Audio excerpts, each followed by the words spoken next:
In 1937, a government official stood before the United States Congress and described a plant as the most violence-causing substance ever introduced onto American soil. That same year, that plant became illegal across the entire country. Decades later, it would come out that much of what that man swore under oath was fabricated. How did a plant humanity had cultivated for thousands of years become, in the span of a few months, public enemy number one? The answer begins much earlier and much farther from Washington than you'd imagine. In the mountains of Central Asia, more than 2,000 years ago, nomadic tribes called the Scythians heated stones inside sealed felt tents and threw seeds from a wild plant onto them. The Greek historian Herodotus, writing in the 5th century before Christ, described how the vapor rising from those stones made people shout with joy.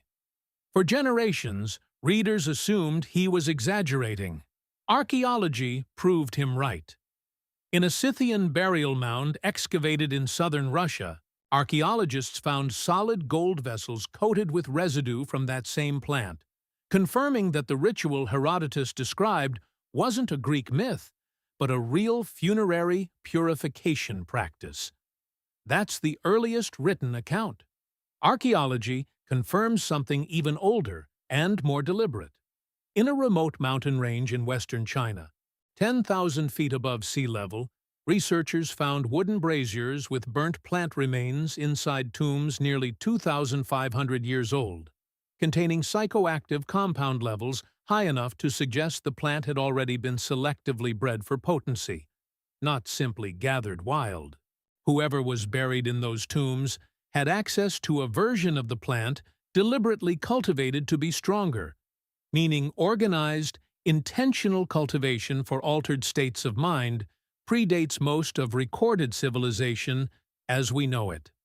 Long before it became a banned substance, this plant was rope fiber, clothing, paper, and medicine, long before it was anything else.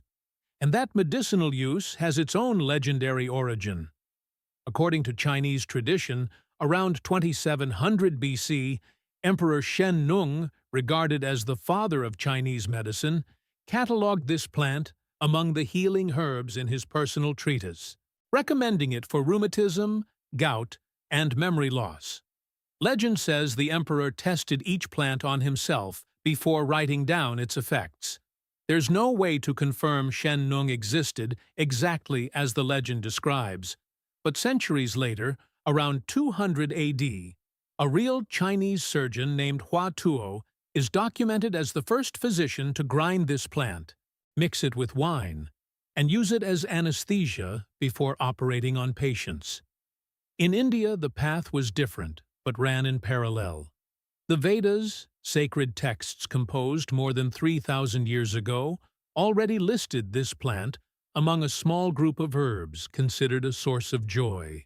And from that tradition came a ceremonial drink called bhang, made from its leaves mixed with milk and spices, still consumed today during Hindu religious festivals and closely associated with the worship of the god Shiva. Physicians practicing the traditional Ayurvedic medicine of the subcontinent would go on to prescribe it for centuries afterward, treating everything from appetite loss to insomnia, embedding the plant so deeply into everyday healing practice that separating it from Indian medical tradition would later prove almost impossible for colonial administrators to justify. One plant, two civilizations with no direct contact with each other, arriving independently at strikingly similar conclusions about its spiritual and medicinal value. But a ritual plant confined to the Asian steppes doesn't change the fate of an entire continent on its own. Something had to carry it further. That movement came through trade routes connecting China to Persia and the Arab world, and from there to North Africa and Spain, territory under Arab rule between the 8th and 15th centuries. Merchants and travelers carried seeds, cultivation techniques, and along with them, recreational use of the plant, which in the medieval Islamic world circulated under the name hashish, sparking early religious debates over whether its consumption should be tolerated or punished. When Spain was reconquered by Christian kingdoms and later launched its expeditions into the Americas, this plant crossed the Atlantic hidden among the tools of colonization, not as a drug, but as raw material. A soldier who had served under Hernán Cortés brought seeds to Mexico and, together with a partner, built a thriving crop meant to supply the Spanish crown with rope and textile fiber. The business worked so well that in 1550 a Spanish governor ordered production restricted, not out of fear of intoxication, but because local workers had started smoking the plant instead of simply weaving it. In the English colonies of North America, the same plant followed a completely different path. In 1619, a law passed in the colony of Virginia required every farm to grow it, because the fiber it produced was essential for ships' rope and sailcloth. One of the farmers who grew it was George Washington himself, who recorded the fact in his own personal diaries. For more than 200 years, this plant was neither a symbol of rebellion nor a source of fear. It was, quite simply, infrastructure. Its medicinal use followed a parallel track. In 1850, it was added to the United States Pharmacopoeia, the official reference book certifying which substances doctors could prescribe, recognized at the time for treating pain and inflammation. By 1860, extracts of the plant were even used as anesthesia during surgery, at a time when the available alternatives were scarce and dangerous. For generations, finding it on a pharmacy shelf was as unremarkable as finding cough syrup today. But the 20th century brought two forces on a collision course. The first was migration. Following the Mexican Revolution of the 1910s, thousands of people crossed the border into the United States, carrying with them the custom of smoking this plant recreationally, a practice virtually unknown in the country until then. The second force was fear. Anti-immigrant sentiment of the era found in that custom a perfect target, and a new name began circulating for a plant that had been legal for centuries: marijuana, a word that sounded foreign, threatening, alien. California became the first state to outlaw it in 1913, quickly followed by Utah, Texas, and New Mexico. By the early 1930s, 29 states had already declared it illegal, long before any federal law existed on the matter. While that was unfolding inside the United States, a much quieter decision on the other side of the world was setting the stage for a global crackdown. In 1925, delegates gathered in Geneva for the Second International Opium Convention, organized under the League of Nations.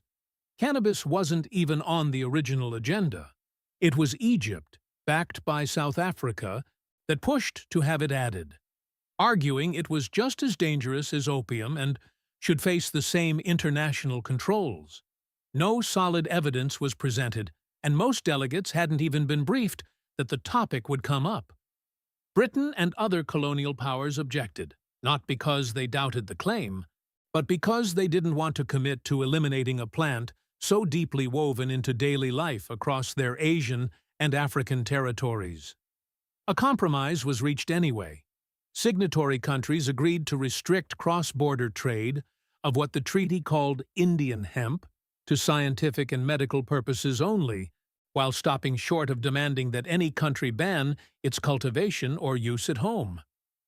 That single clause, added almost as an afterthought at a conference about an entirely different drug, would end up shaping prohibition policy in dozens of countries for the rest of the century, laying the legal groundwork that later, far stricter treaties would build directly on top of. And then came the man who would seal the plant's fate inside the United States itself. In 1930, the Federal Bureau of Narcotics was created, and its first director was an official named Harry Anslinger. He had spent the previous years fighting alcohol smuggling during Prohibition, and when that law was repealed in 1933, he lost the very threat that justified his agency's existence. He needed a new enemy. He found it in this plant. Anslinger built a propaganda campaign that mixed sensationalism with openly racist rhetoric, attributing violent crimes to marijuana that in many cases never happened the way he described them, and explicitly linking its use to black communities, Mexican immigrants, and jazz musicians. His own public statements, preserved in official records of the era, remain among the most cited in the history of American drug policy for their sheer racial hostility. Here's the detail most people never learn. By the time this plant was banned across the United States, nobody, not the lawmakers, not Anslinger himself, actually knew which chemical inside it caused its effects. Morphine had been isolated from opium more than a century earlier. Cocaine had been isolated from coca leaves decades before that. But the active compound in cannabis remained a total mystery. It wasn't until 1964, nearly 30 years after the Marijuana Tax Act, that an Israeli chemist named Raphael Mekulam, working at the Weizmann Institute in Rehovot, finally isolated and mapped the structure of THC, the compound responsible for the plant's psychoactive effects. The United States had criminalized a substance for decades, without anyone on Earth being able to say, with scientific certainty, what exactly was in it. If this story is grabbing your attention, hit subscribe. Every week we dig up another one. Anslinger's obsession went beyond policy. He specifically targeted black jazz musicians, viewing their music as evidence of the plant's corrupting power, and kept surveillance files on artists including Louis Armstrong, Duke Ellington, and Thelonious Monk. His most sustained campaign was against singer Billie Holiday. After she began performing Strange Fruit, a song about the lynching of black Americans, federal agents pursued her for the better part of 2 decades. In 1959, as she lay dying of liver disease in a New York hospital, narcotics agents raided her room, arrested her on the spot, and had her handcuffed to the bed for the final weeks of her life. Some of the harshest details of that final chapter remain disputed among historians, but the core fact is not. The same federal machinery built to fight a plant spent the last moments of one of the century's greatest voices treating her as a criminal instead of a dying woman. In 1936, a propaganda film was released, framed as a moral warning, in which high school students turned into murderers and suicides after a single marijuana cigarette. The film was so exaggerated that decades later, it would be remembered not as a warning, but as unintentional comedy. But in 1937, nobody was laughing. That year, Anslinger testified before Congress, citing violent cases the press amplified without verification. One of his favorite examples involved a young man in Florida named Victor Licata, who had murdered his own family with an axe in 1933. Anslinger presented the case nationwide as definitive proof that marijuana turned ordinary people into killers. What he left out of the story was that Licata had already been diagnosed with a severe hereditary mental illness before the murders, and that marijuana was never mentioned in any of his actual psychiatric records. A detail that surfaces again and again once you check the primary court and psychiatric documentation instead of Anslinger's public statements. It didn't matter. The story had already done its job. That year, Congress passed the Marijuana Tax Act, a law that without banning the plant outright, buried it under so many legal and tax requirements that legal use became nearly impossible. This decision, presented as a simple tax measure, hid a much deeper purpose. It wasn't just a law against a plant. It was a tool for criminalizing entire communities under the excuse of public protection, and its consequences would stretch far beyond anything anyone imagined at the time. Over the following decades, enforcement only intensified. In 1951, a new law introduced mandatory minimum sentences for drug offenses, tightening the system even further. And yet, while the legal apparatus closed in with growing force, a completely different cultural movement was taking shape on the other side of the country. In the 1950s and 60s, the counterculture turned use of this plant into a symbol of generational rebellion, the exact opposite of what Anslinger had aimed for. Millions of college students, musicians, and activists adopted it as a banner against an authority they saw as hypocritical. And the harder the government cracked down, the more appealing it became to people already distrustful of that same government over the Vietnam War and civil rights. In 1969, the Supreme Court struck an unexpected blow to the prohibitionist framework. In the case, Leary versus United States, the court ruled that the registration requirements under the 1937 Marijuana Tax Act violated the Fifth Amendment right against self-incrimination, since registering to possess the plant would have forced people to confess to a crime. The ruling didn't legalize anything, it simply exposed how legally fragile the entire prohibition structure had been from the very beginning. Congress moved fast to patch that hole. In 1970, a new federal law arrived to replace the one just struck down. The Controlled Substances Act, which classified this plant under the most restrictive category that exists, the same one reserved for substances considered to have no accepted medical use and a high potential for abuse, placing it legally on the same level as heroin. President Nixon's own advisory commission, staffed with experts he had personally selected, recommended decriminalizing the plant almost immediately afterward. Nixon ignored the recommendation entirely. Decades later, in 1994, one of his closest former aides, John Ehrlichman, gave an interview that finally explained why. According to that account, Ehrlichman admitted the administration had two real targets: the anti-war movement and Black Americans. Since neither group could be outlawed directly, the strategy was to publicly link one to marijuana and the other to heroin, then criminalize both as heavily as possible, making it legally possible to raid their homes, arrest their leaders, and discredit them night after night on the evening news. Asked point-blank whether they knew they were lying about the drugs, Ehrlichman reportedly said, "Of course they did." That classification, decided in a tense political climate without solid, lasting scientific backing, would remain in effect at the federal level in the United States decades later, even as the accumulated medical evidence pointed in a completely different direction. What the United States did within its own borders didn't stay within those borders. Anslinger himself carried his campaign onto the international stage, pushing during treaty negotiations in the 1930s to criminalize not just trafficking, but all cultivation and use of the plant worldwide, an ambition other countries rejected at the time. Decades later, in 1961, the United Nations Single Convention on Narcotic Drugs finally achieved what the 1925 Geneva Compromise and Anslinger's earlier push had only gestured toward, placing this plant among the most heavily restricted substances on the planet and prompting most countries to fold that classification into their own domestic laws. A framework shaped in large part by propaganda, colonial anxiety, and racial prejudice ended up molding legislation across dozens of countries that never held their own internal debate about the plant. The human cost of those laws was devastating and deeply unequal.